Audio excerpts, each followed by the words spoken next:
राधे कृष्णा भक्तों, जय माता दी, हर हर महादेव। आज मैं आप सभी के समक्ष एक और वीडियो लेकर उपस्थित हुई हूँ। जी हाँ, आज मैं आप सभी को बताने वाली हूँ शरद पूर्णिमा का जो विशेषता है उसके बारे में। शरद पूर्णिमा को देश के जो विभिन्न हिस्से में मनाया जाता है, वो किस नाम से मनाया जाता है और इसका क्या महत्व है, आज मैं आप सभी को ये बताने वाली हूँ। तो जैसा कि हम सभी जानते हैं कि शरद पूर्णिमा जो है वो पूर्णिमा के दिन जो है वो मनाया जाता है।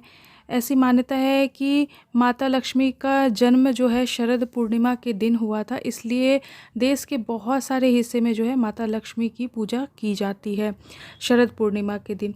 शरद पूर्णिमा को जो है कौजा गौरी लौकी नाम से भी जाना जाता है और इस दिन माता लक्ष्मी की पूजा की जाती है। और पूर्णिमा का जो वक्त होता है, समय होता है, वो किसी भी समय में आरंभ होता है, लेकिन जो पूजा होती है वो दोपहर 12 बजे के बाद ही का शुभ मुहूर्त इसमें माना जाता है।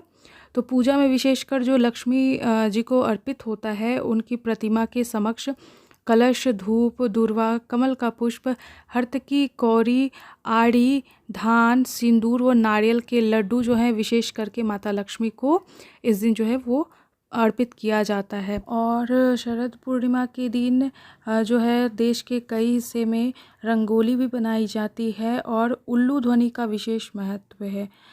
और कहा जाता है कि जब द्वापर युग में भगवान श्री कृष्ण जी का जन्म हुआ था, तो माता लक्ष्मी जो है वो राधिका रूप में शरद पूर्णिमा के दिन ही अवतरित हुई थी। और इस दिन कृष्ण जी और राधा जी की अद्भुत रासलीला का आरंभ भी हुआ था।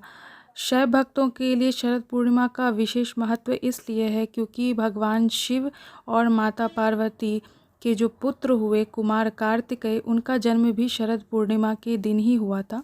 इसी कारण शरद पूर्णिमा को कुमार पूर्णिमा भी कहा जाता है।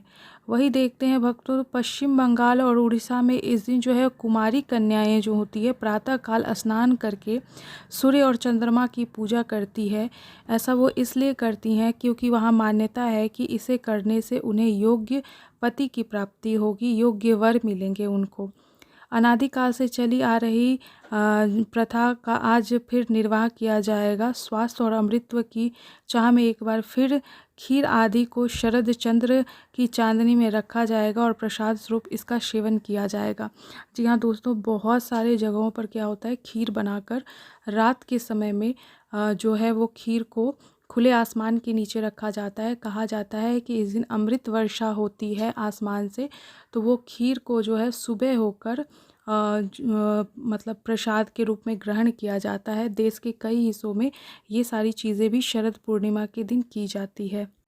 और भक्तों, देश के बहुत सारे हिस्से में भगवान विष्णु और माता लक्ष्मी की भी पूजा जो है वो की जाती है। उनकी प्रतिमा की पूजा जो है शरद पूर्णिमा के दिन की जाती है।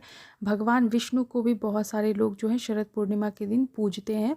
तो उनको भोग में पंचामृत के साथ जो है वो तुलसी का पत्र जो होता है वो अर्पित ज़रूर करते हैं, क्योंकि कहा जाता है कि उनसे उनकी पूजा जो है विष्णु भगवान की वो पूरी होती है।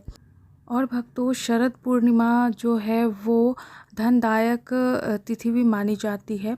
कहा जाता है कि इस दिन माता लक्ष्मी धरती पर आती हैं और इस दिन जो है चंद्र भगवान को यानी चंद्रदेव को विशेष करके उनकी भी पूजा की जाती है। उनको अर्घ्य जो है वो अर्पित किया जाता है। उनको जब चंद्र उदय होता है उस काल में जो है अर्घ अर्पित करना चाहिए, क्योंकि कहा जाता है कि चंद्रमा इस दिन अपनी 16 कलाओं से पूर्ण होता है। इसलिए इस दिन जो है चंद्रमा की किरणों से अमृत की वर्षा होती है। जो मैंने आपको खीर की विधि बताई है, जो खीर के बारे में बताया है, वो इसी वजह से खुले आसमान के नीचे शरद पूर्णिमा के दिन रखा जाता है और दूसरे दिन उसे प्रसाद के रूप में ग्रहण किया जाता है। इससे आपके शरीर में जो भी कहा जाता है कि जो भी रोग है, जो भी आपको कष्ट और परेशानियां हैं, वो सारी दूर होती है, आपकी बुद्धि अच्छी होती है और आपकी आत्मा जो है वो पवित्र होती है। तो भक्तों, शरद पूर्णिमा की विशेषताएं एवं महत्व, इसे देश के हर कोने में किस प्रकार मनाया जाता है और कौन से देवी देवताओं की पूजा की जाती है, खीर का विशेष महत्व क्या है, अपने इस वीडियो के द्वारा मैंने आप सभी को ये जानकारी देने की कोशिश की है। उम्मीद करती हूँ आप सभी को मेरी ये जानकारी अच्छी लगी होगी। मिलते हैं अगली वीडियो में, तब तक के लिए आप सभी का बहुत बहुत धन्यवाद। जय माता दी, हर हर महादेव, राधे कृष्णा।